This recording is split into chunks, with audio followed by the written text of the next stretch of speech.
So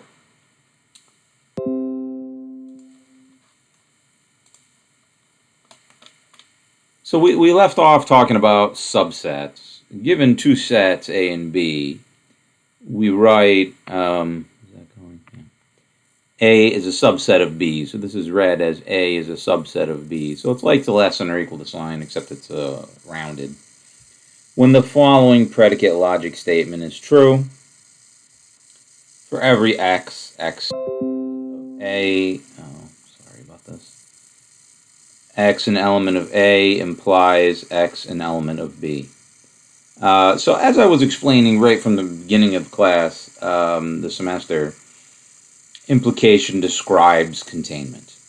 Okay, so if A is a set contained, and now we formalize it. If A is a set contained within set B, then the logical description of this is exactly given by implication. X, an element of A, implies X is an element of B. In other words, if this is true, that's going to be true. It is never the case that this can be true and that's false because everything that's in A is in B. I'm using intuitive language to describe it, but you see that it does. When A is not a subset of B, it means there exists X, such that X is an element of A, and X is not an element of B, which of course is logically equivalent to there exists an X, such that X in A implies X in B is false. When is an implication false? When is an implication false? Are there different situations in which it's false? In terms of hypothesis and conclusion. When the hypothesis is true and the conclusion is false. Right. Given this element X right here, that's in the set A, but not in the set B. If A isn't wholly contained within B. So that guy right there, not the Z, because Z is in both actually, but this guy right here is in A and not in B, which is exactly when that's false. So it's not true for every X. X in A implies X in B. So, this is a subset of that. For any set A subset of A is always true. And that's always the case. If X is an element of A, then X is an element of A. Okay, that's trivially true, so to speak.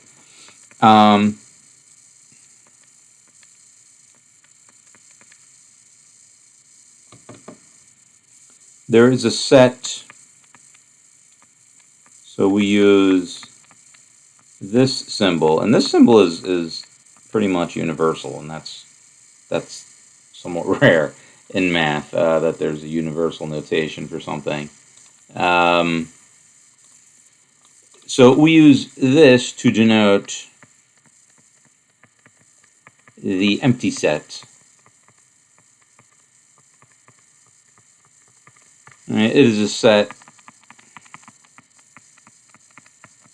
for which X is always false. Well, for every X in here, X is not in here, is true. No elements. Has no elements. Right, for every X an element of the empty set is true. And that, of course, is equivalent to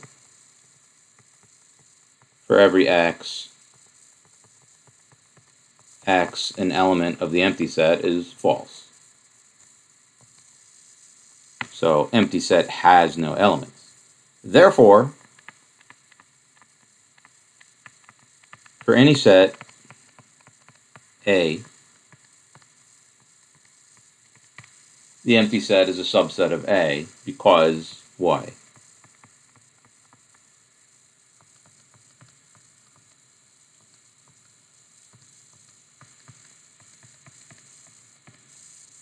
Is this statement true?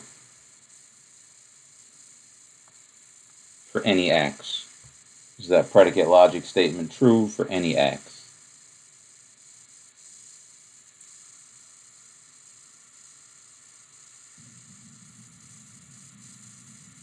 No. Which x's does it fail for? When is an implication?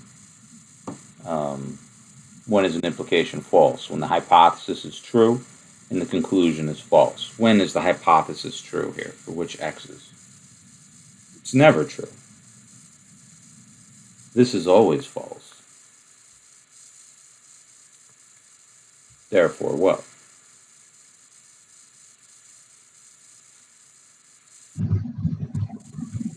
The overall implication is true. It's always true. Vacuously true.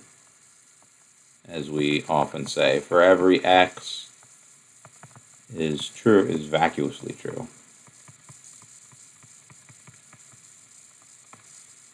So another reason why we say,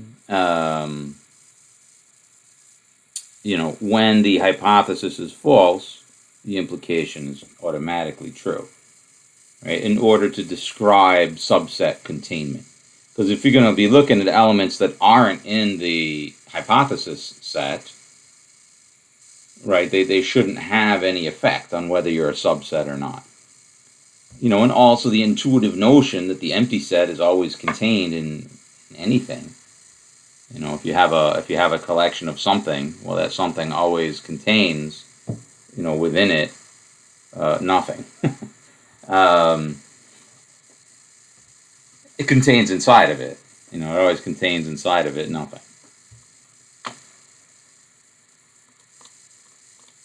All right, so that's the notion of subset. There's also this notion of a proper subset. If A is a subset of B and A is not equal to B, then we say A is a proper subset of B, and this is denoted A, and then we just do that. So without the line underneath it, so proper subset. So like strictly less than, but it's a rounded symbol. Same kind of ideas with that notation.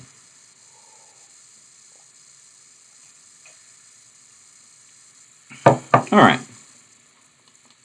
Here's something kind of cool.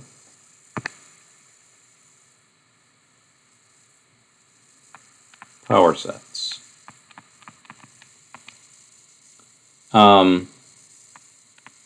Given a set A, the power set of A is, so it's a script P of A, it's the set of all x such that x is a subset of A. The set of all x such that x is a subset of A. So we're talking about a set of sets. The power set of A is a set of sets. So, for example, let A be equal to the set that contains the numbers 1, 2, and 3. Therefore, the power set of A is going to be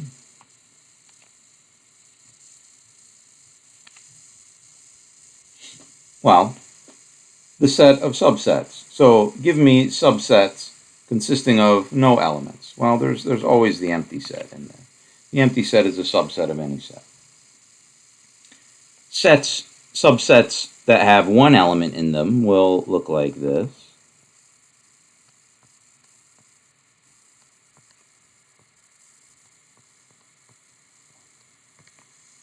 Subsets with two elements in them are going to be what?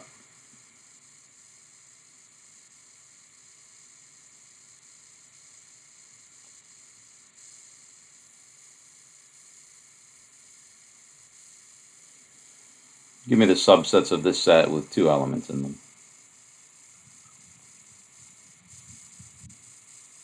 1, 2. 1 and 2. The set containing 1 and 2. Then the set containing 1, 3. 1, 3. and the set containing 2, 3. 2, 3.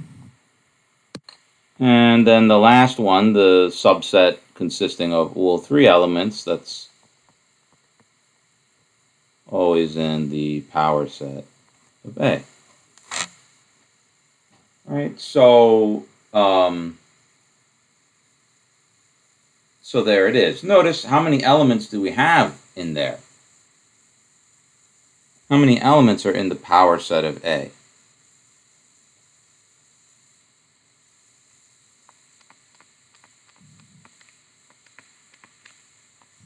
8, which is 2 to the third. Yeah, so the amount of order elements in subset or of A. cardinality of a set is the number of elements in that set. So the order or the cardinality, the number of elements in that set. So, for example, when you're talking about power sets,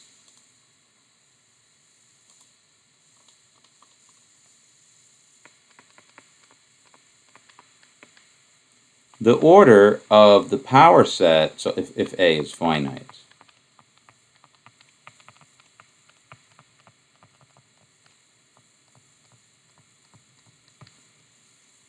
if the order of A is a finite number, then the order of the power set of A is 2 to the order of A. Right, so A is equal to 1, 2, 3. Then the power set of A is right here, and it's got 8 elements in it.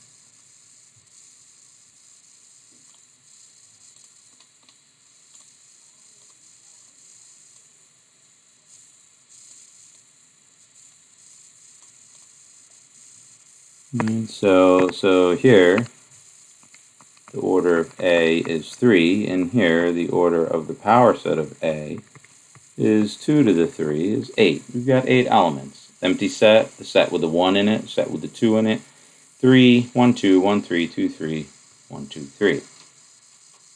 How about if I had a set A with just 2 things in it? Let's use something other than the numbers 1 and 2. Just say x, y. Right, in this case, the power set of A is going to be equal to what? What's the first subset? My goodness. There we go. What's the first subset of the set containing just the elements x and y?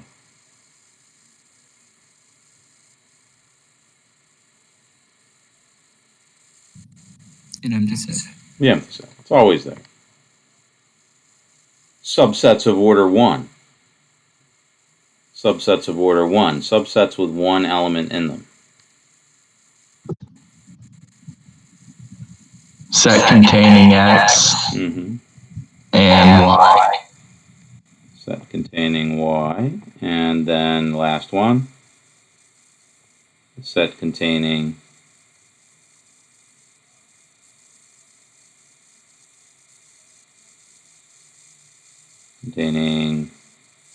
X and Y. x and y.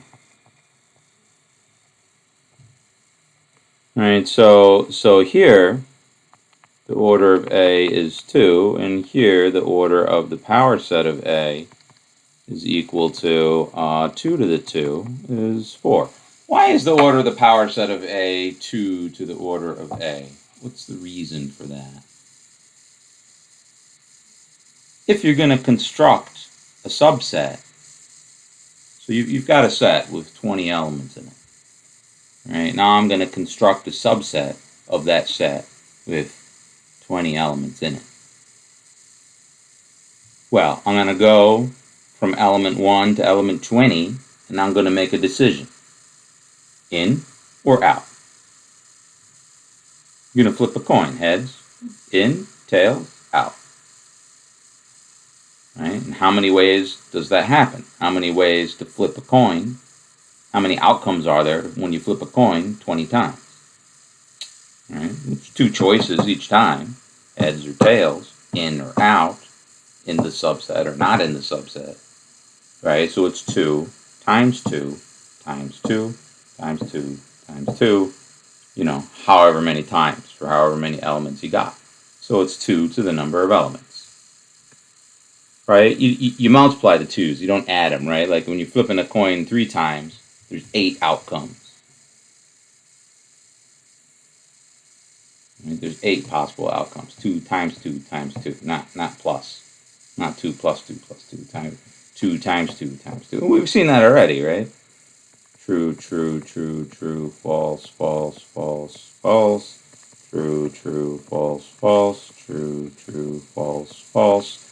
True, false, true, false, true, false, true. Did I miss something? Okay, true, true. 1, 2, 3, 4, 5, 6. I missed one. I didn't.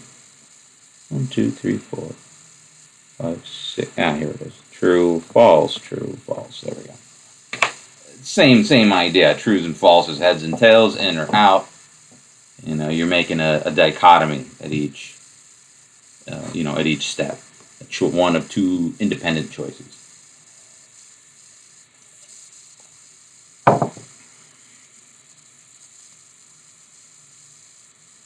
When you consider the choices in order. If you're not considering the choices in order, then there's not 8 outcomes. How many outcomes when you don't consider order? Well, there's 3 trues. Oops. 3 trues, 2 trues and a false, 2 false and a true, and 3 falses. There's only 4 outcomes. But that's a much more difficult question. It's not that difficult, but sorry. It's not difficult at all. We're not going to talk about why. But anyway, so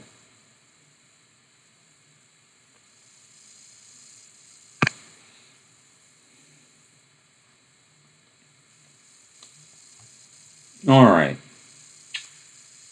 So the order of the power set is 2 to the order of that set. So how about the empty set? All right, so the order of the power set of the empty set is going to be 2 to the what? The order of the empty set, which is just what? 2 to the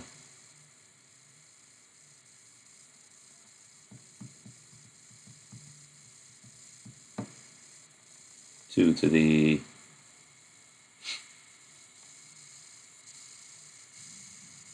what's the order of the empty set?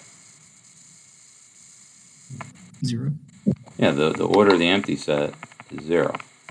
So the order of the power set of the empty set is 2 to the 0, which is 1. So the power set of the empty set, well, it's the set of all subsets of the empty set. Well, what's the only subset of the empty set?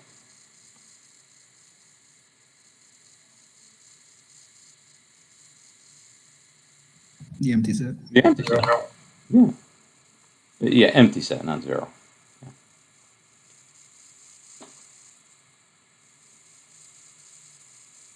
Right. This is the empty set.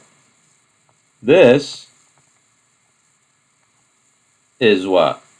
This thing right here is the empty set. What's this thing here? The set of the empty set. The set containing one element. That one element is the empty set. It doesn't matter. I mean, you got a set with one thing in it. It doesn't matter what that one thing is. It's just one thing.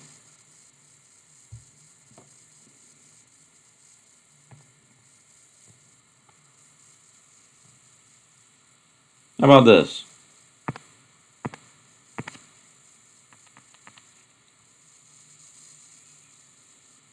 So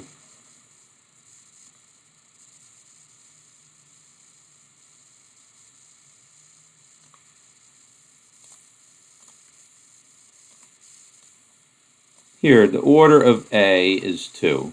The order of the power set of A is therefore 4. So the order of the power set of A is going to be 2 to the 4, which is 16. Can you tell me the elements that are going to be in the power set of A?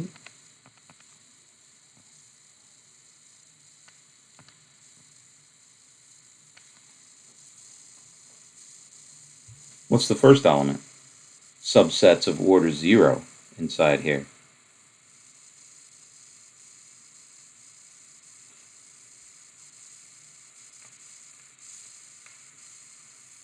There's only one set of order 0. That is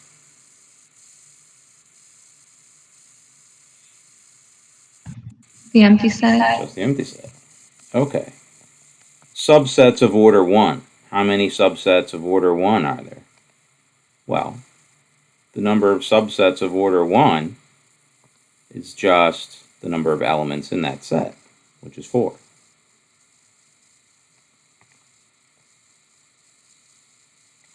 So there's 4 subsets of order 1. What are they? Here's their braces. What are the subsets of order 1?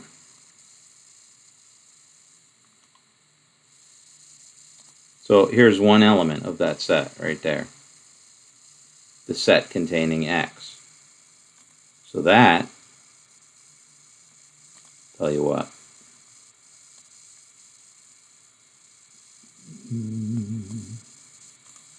We'll make this, no, that's not, sorry, I'm not gonna do that. It's gonna be a nightmare. So there's one element. I should make those smaller. The set containing this element. Here's the next.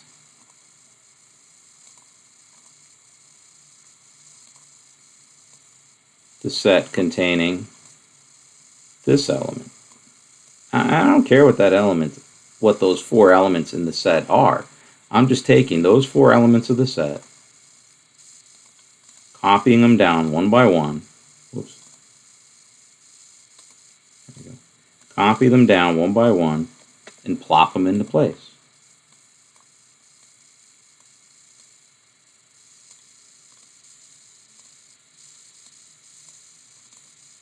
What's this last one here?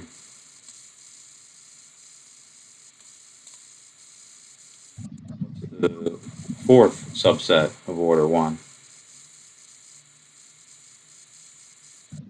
The empty set. Not the empty set itself, that's right here. It is what?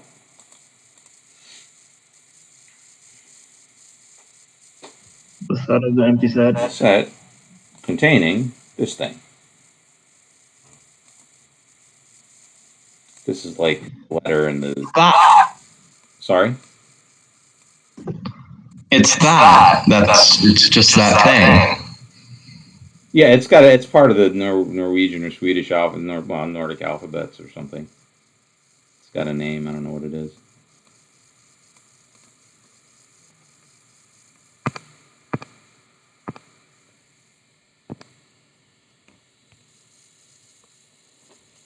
I only know 2 languages. My brother-in-law knows like 8.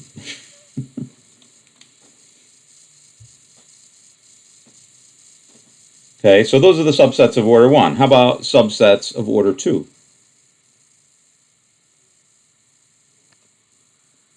How many subsets of order 2? Well, there's 4 elements here.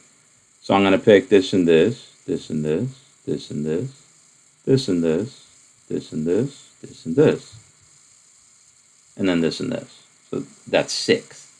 So there's 6 subsets of order 2. So let me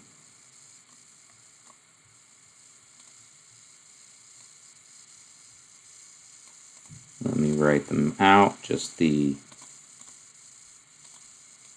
braces. So there's 1, 2, 3,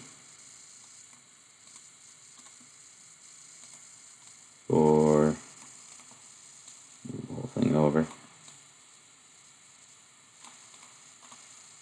5, a bit smaller,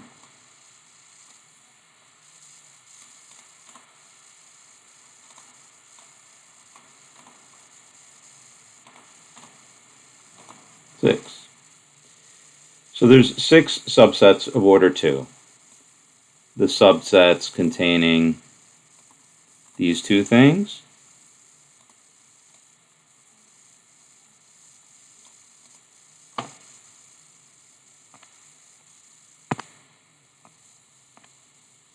the subset containing this and this, the subset containing this and this, the subset containing this and this, this and this, and this and that. So 6 subsets of order 2.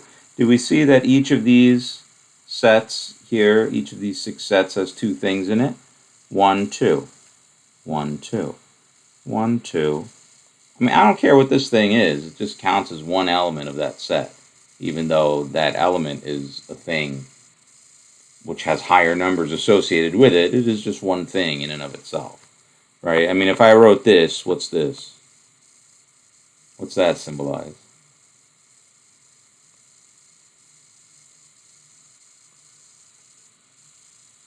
Do you remember what that symbolizes? The integers? How many integers are there? Yeah. Yeah. How many integers are there?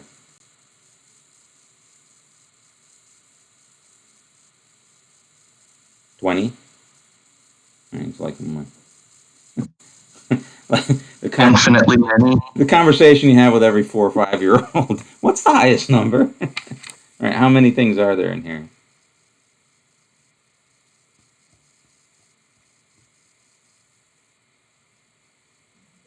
The infinite amount. Infinite amount. You know, it's unlimited. It's infinite.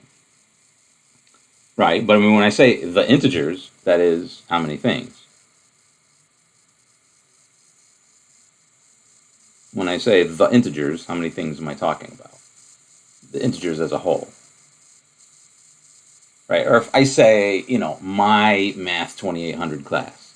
You are my Math 2800 class. How many classes is that? It's one class. But that class is associated with, a dozen students. Right? This is a thing. The integers is a thing, singular. Right? So if I'm to write a sentence, the integers, it's maybe not the best example because you could say are, right? If the integers is a set. The integers is a set. You can't say the integers are a set. Right? It's a singular item in this sense. You could say it as a right, or if you say humans, humans are humans are mammals. So when I say humans, right, I mean it's a plural thing. It's a lot of people, 7.8 billion people. Right? But if I said humankind, that's one thing. Humankind is part of the mammal kingdom or clade or whatever. That's one thing. So all of these subsets here, they all have order 2. All right, subsets of order 3 of this set here. Subsets of order 3.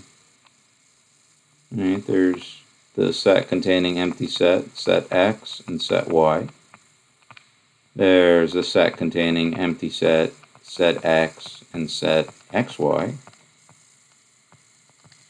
There's the set containing empty set Y and set XY. And there's the set containing the set X, set Y, and the set XY. So that's subsets of order 3, and then subsets of order 4, there's just the whole thing.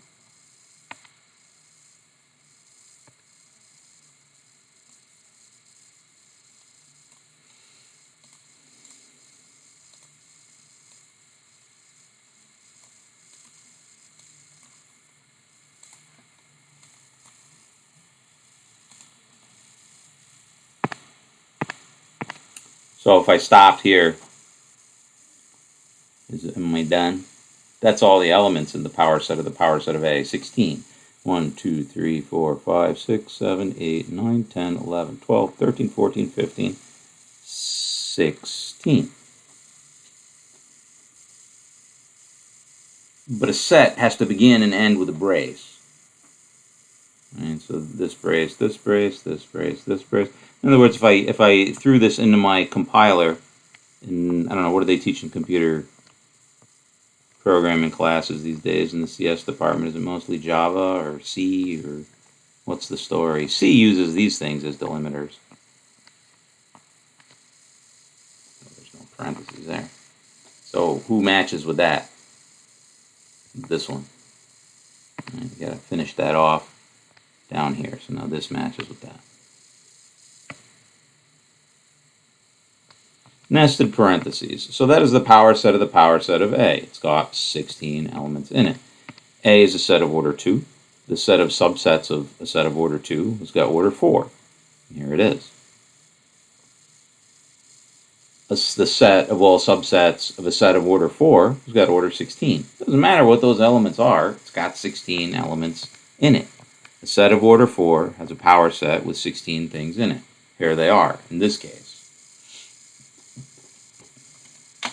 So, with power sets, I have one homework problem for you.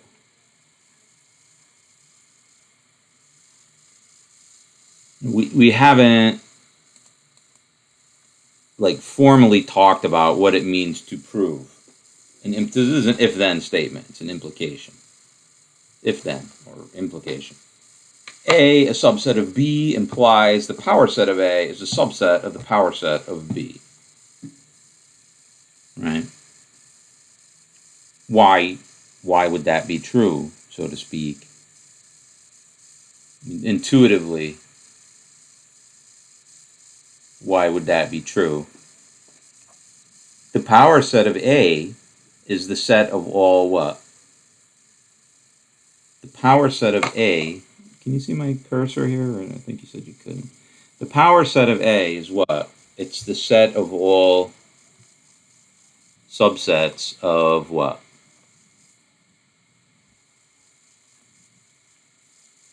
The power set of A is the set of all subsets of A. Well, suppose you have a subset of A. Let's call it X. So capital X is a subset of A. And A is a subset of B. So capital X, that is a subset of A, is also what? A subset of B. Is a subset of V.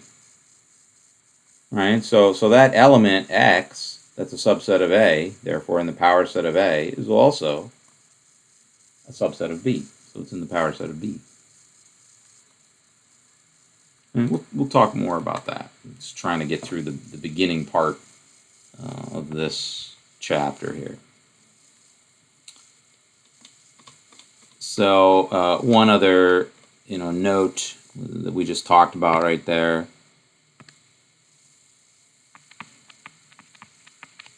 The subset relation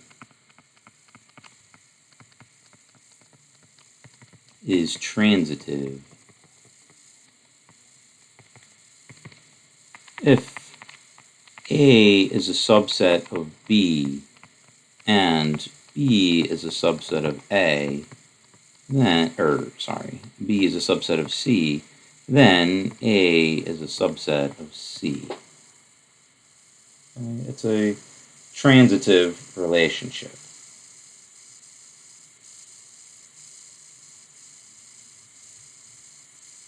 Right? A is a subset of B and B is a subset of C. Then A is a subset of C. Why? If X is an element of A, then because A is a subset of B, if X is an element of A, then because A is a subset of B, what do we get?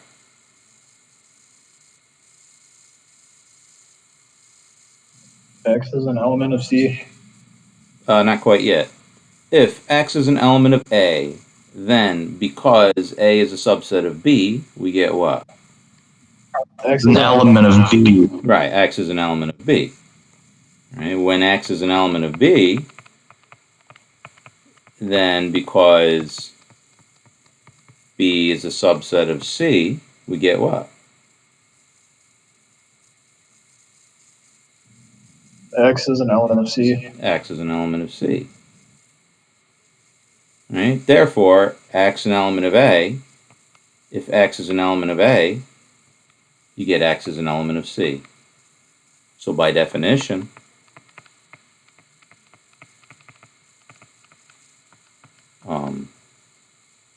A is a subset of C. So that's a nice example of a proof. We haven't gone over like exactly what it takes to make a proof just yet. But we're going to get into that. So we'll come back to this as an example, of a formal proof. Before we get there, let me give you one caveat, not caveat, but one thing you really should remember. We're doing a lot of definitions. So in mathematics, you do definitions, you define things. Those definitions are the basis of everything that you do in proof type mathematics. I mean, if you're doing like a calculus type or differential equations type mathematics, there's, or statistics, calculation based sciences, there's less of this proof type stuff. There's a little bit, okay, but there's less of this proof type things going on. But in strict proof type mathematics, when you're doing proofs, or just when you're doing, strict exercises in logic in general, you start with definitions, and it's the basis of everything. Okay, so if you don't know the definitions, you cannot proceed at all. Because that's step one. You got to know the definitions. This is the definition of A is a subset of B. A is a subset of B means for every X, X in A implies X is in B. That's the definition. Okay, you have to know it. So when I define things, you need to go back to those definitions. You need to be going over the notes in general and doing the examples that I'm doing.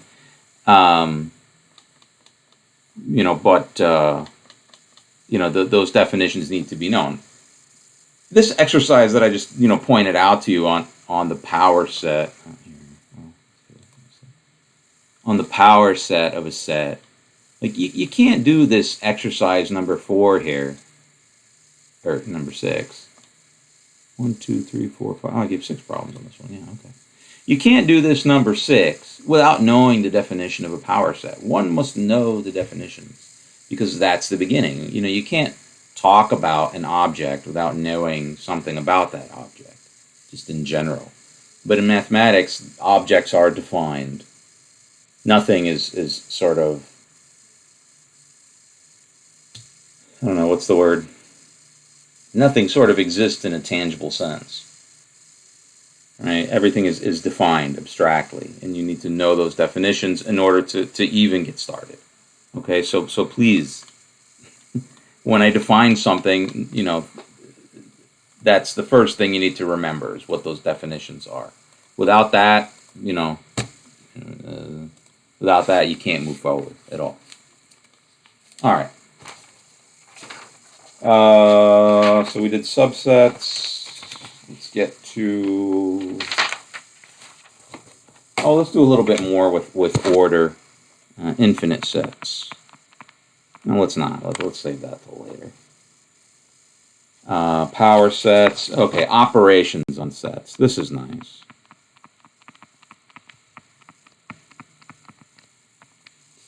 So first operation on sets that we'll talk about is called intersection. Given two sets A and B,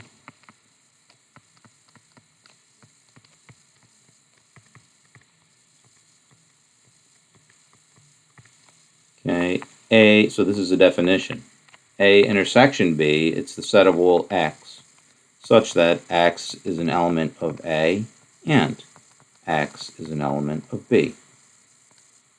Notice the symbol that's used for intersection and the symbol that's used for conjunction. Kind of the same symbol, right?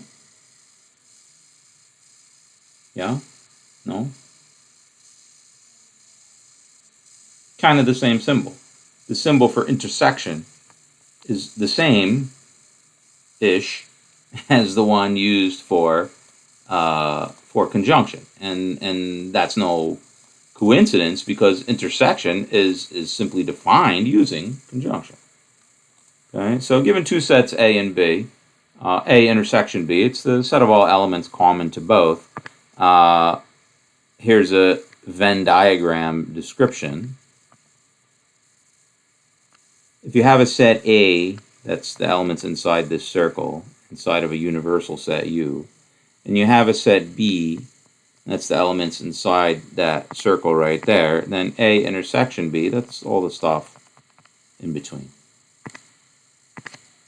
Both sets. The elements that are in A and in B. Not the things that are in A but not in B, and not the things that are in B but not in A. So, for example, if I have this set, 0, 1, 2, 3, 4, intersection, this set, 1, 3, 5, 7, 9, what is it?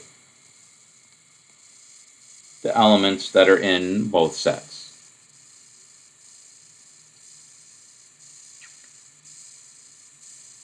What do we have in both sets?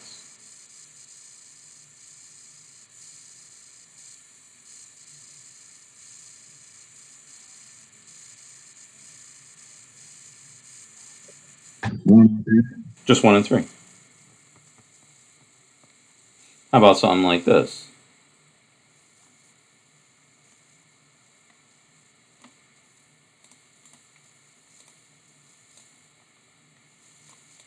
So 0, 1, 2, 3, 4.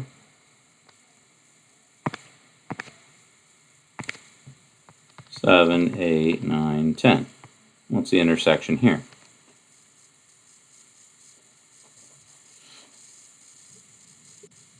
The empty set. The empty set.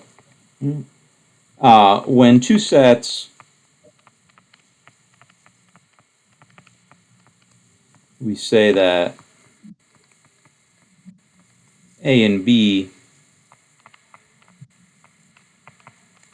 are disjoint. Sometimes, or sometimes we say, although less often, mutually exclusive.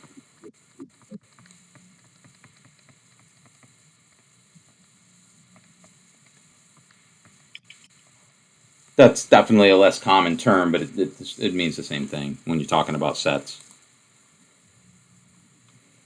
Okay, so there's a few examples of intersection there.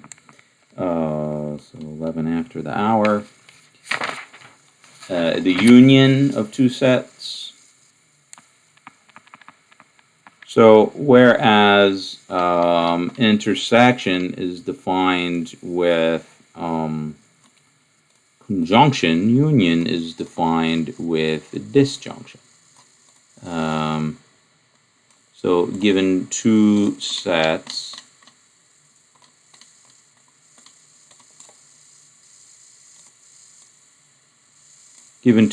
A and B, A union B, it's the set of all x such that x is in A or x is in B.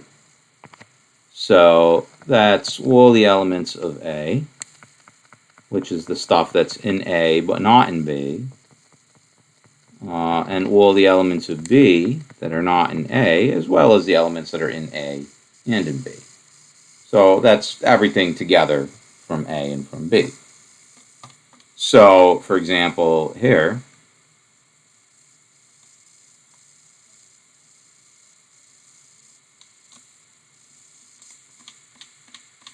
You know, if I had these same sets here.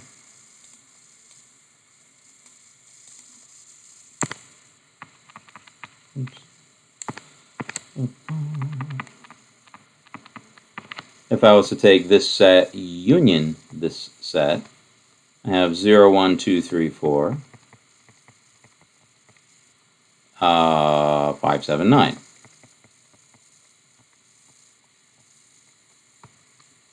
The union of these two sets, 0, 1, 2, 3, 4, 7, 8, 9, 10. How about this? A union, the empty set. What's that going to be?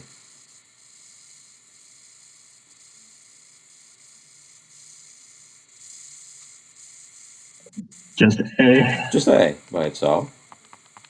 How about A union A? Still A. Still A. Does it look familiar, these two things here? Look familiar? Yeah, it looks like a tautology. Yeah, exactly. Exactly. Good. Good. So I don't think we're going to be able to get to that today. Is there anything else I need to say about union? No, not yet. And then, well, there's two more. Oh, we gotta go. So we'll continue this next time. Get through this basic definitions of sets. Again, please, learn the definitions. Do some examples of your own making as well. You must understand definitions in mathematics in order to do proofs, because they're the basis of everything that you talk about, essentially. Unless something doesn't really need to be defined, like the positive integers and the natural numbers. So human history has defined them for us. Okay, so we'll see you guys next time. Email me with any questions or concerns, okay?